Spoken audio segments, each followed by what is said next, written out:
Bismillahirrahmanirrahim. Alhamdulillah wassalatu wassalamu ala Rasulillah. Amma ba'd. Materi yang kedua dalam penjelasan tasjir matan al-waraqat dalam ilmu usul fikih. Nah, kita akan melanjutkan macam-macam istilah ini. Ada fikih, ilmu, dhon, dan asyak. Jadi setelah al-mu'allif menjelaskan tentang fikih itu lebih khusus dari ilmu, lalu dijelaskan ilmu itu apa, lawannya ilmu apa, yaitu jahl, maka ada jenis yang lain yaitu dhon dan asyak. Dzannu wasyakku. Dzan itu apa? Dzan itu kata beliau tajwizu amraini ahaduhuma azharu minal akhar. Ada suatu kemungkinan yaitu diketahui dan tidak diketahui. Tapi ini namanya persangkaan ya, bahasa kita persangkaan. Salah satunya lebih terlihat dibandingkan yang lain. Jadi lebih dominan. Pengetahuannya kita tahunya itu lebih banyak dibandingkan tidak tahunya. Makanya di sini dilambangkan seperti ini. Ada satu yang lebih unggul. Kemudian asyaku ini adalah ketika sama persis, seimbang. Tajwizu amra ini dua hal yang tidak ada kekuatan untuk salah satunya dibandingkan yang lain. Jadi sama, selevel. 50%, 50%. Kemudian biasanya para ulama menjelaskan lawan dari adzon. Kalau adzon itu lebih kuat diketahuinya, syak itu sama persis antara yang diketahui dan tidak. Lalu yang berikutnya adalah al-waham. Al-waham itu kalau tidak tahunya lebih banyak dibandingkan tahunya. Nah, selanjutnya kita bahas definisi atau pengertian ilmu usul fikih. Kalau sebelumnya dibahas hanya istilah ilmu ini secara ya, kata per kata, usul, kemudian fikih. Sekarang ketika sudah menjadi cabang atau bidang keilmuan, ilmu usul fikih namanya. Nah, ilmu usul fikih itu apa? Ini yang menjadi judul atau menjadi ilmu, judul ilmu, nama ilmu yang kita pelajari ini. Turukuhu ala sabilil ijmal wa kaifiyatil istidlal wa kaifiyatul istidlal biha. Turukuhu yaitu turukul fiqh, jalannya fikih, cara mengetahui fikih ala sabilil ijmal. Metode fikih yang diketahui dengan cara ijmal. Ijmal itu secara global, secara umum, bukan pembahasan yang detail secara terperinci.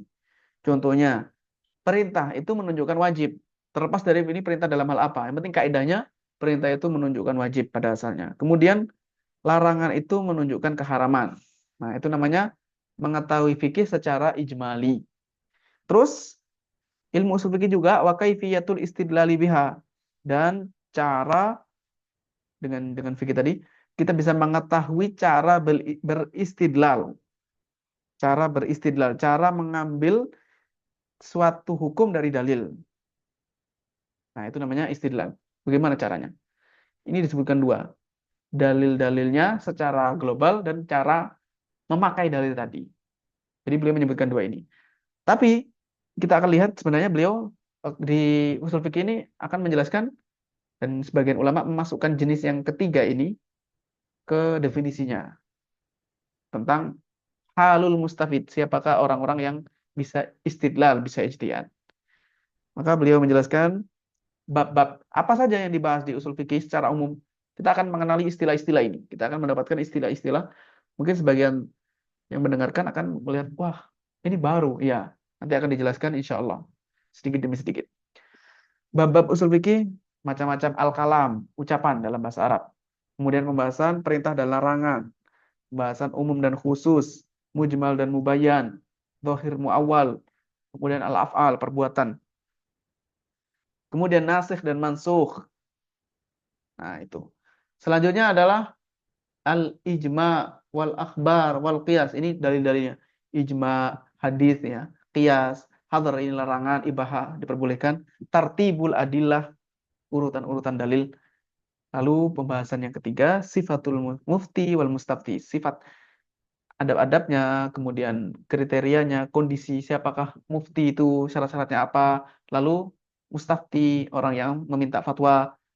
Dan yang ketiga adalah ahkamul mujtahidin, hukum-hukum seputar orang-orang yang berijtihad. Nanti akan dibahas satu persatu insya Allah ta'ala. Nah, kita mulai saja dengan yang pertama, aqsamul kalam. Jadi beliau mulai dengan bagian yang pertama ini, macam-macam al-kalam. Al-kalam itu ucapan nih kalau bahasa kita. Aqallu ma yatarakkabu minhul kalam. Ini yang dimaksud sebenarnya adalah jumlah mufidah kalau dalam ilmu nahwu. Suatu ungkapan yang berfaedah. Jadi kalau kita dengarkan sudah cukup, kita bisa paham. Nggak perlu menunggu kelanjutannya, menunggu kalimat lain yang menyempurnakannya. Beliau mengatakan fa'aqallu ma yatarakkabu minhul kalam, minimal susunan dari kalam adalah ismani, dua isim, kemudian ismun wa fi'lun, isim dan fi'il. Lalu yang ketiga fi'lun wa harfun, fi'il dan huruf. Dan yang keempat ismun wa harfun, isim dan huruf. Ismani contohnya Zaidun qa'imun, Zaid berdiri. Atau isim dan fi'il contohnya adalah isim dan fi'il contohnya koma Zaidun, koma Zaidun. Ya, fi'ilnya dulu, tapi yang penting adalah ini tersusun dari isim dan fi'il. Koma Zaidun, telah berdiri Zaid. Atau fi'lun wa harfun. Contohnya adalah maqoma. Maqoma, tidak, dia tidak berdiri. Walaupun ini beliau pendapat yang menyelisih mayoritas ulama bahasa, ya, mayoritas ulama bahasa mengatakan tidak menjadi jumlah karena maqoma di situ ada domir, karena ada domirnya, domir yang tersembunyi. Ya, itu terlepas dari perbedaan pendapat. Beliau menganggap maqoma itu susunan fiil dan harf saja. Atau ismun wa harfun. Ini berlaku contohnya misalnya ya Zaidu, memanggil huruf nida ya Zaidu. Walaupun secara makna dia ada fiil yang tersembunyi di situ. Ada atau unadi. Aku panggil Zaid. Kemudian kalam itu atau ucapan tadi terbagi menjadi ila amrin wa nahyin. Contohnya kum, berdirilah. Atau la taqud, jangan duduk. Perintah atau larangan. Wa khabarin wastikhbarin. Khabar adalah memberitahu ja'a Zaidun misalnya telah datang Zaid. Wastikhbarin. Istikhbar itu meminta berita, maksudnya adalah istifham, pertanyaan. Contohnya, hal qama Zaidun, apakah Zaid berdiri?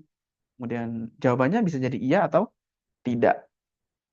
Selain itu, kalam juga terbagi menjadi yang qasimu aidon ila tamanin wa ardin wa qasamin.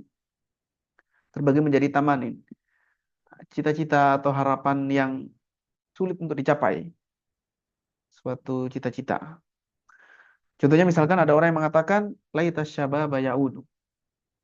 Seandainya saja masa muda itu kembali lagi saat ini. Nah, kemudian yang kedua adalah wa ardin. Ardun itu penawaran, menawarkan kepada orang lain. Contohnya ala tanzilu indana, tidakkah kamu mampir di tempat kami? Itu menawarkan tempat, menawarkan supaya mampir. Yang ketiga adalah wa qasamin dan sumpah. Contohnya wallahi la af'alanna kata.